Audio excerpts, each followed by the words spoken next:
watched her grow up. Chelsea Clinton, the 30-year-old only child of the former president and the current Secretary of State, is rumored finally to be ready to wed her longtime fiancé, 32-year-old Mark Mezvinsky, on July 31st.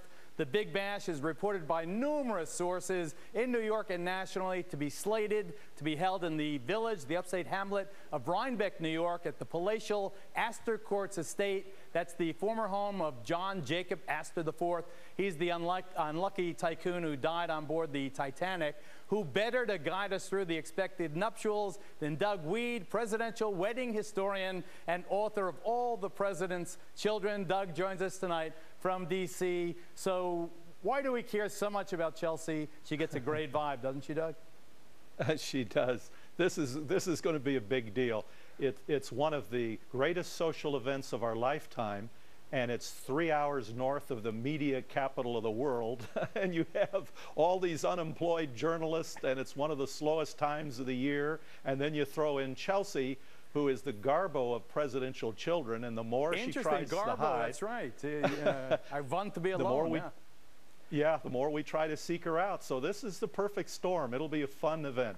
And you work for George W. Bush. You're the man who widely credited with coining the phrase compassionate conservative, and yet I feel a good vibe from you about the Clinton event. And why do you think that is? Is it because of the way that she managed coming into the scene at 12 years old to more or less gracefully, I think very gracefully, handle this almost impossible job of being a presidential kid?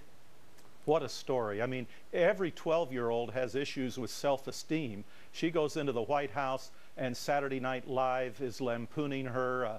Public figures are calling her names. And you know, Geraldo, she never answered in her whole life. There's not a comment to a friend, not a bitter aside. She's never reacted. She's maintained her dignity, even when everybody around her, including her own parents, temporarily lost their dignity.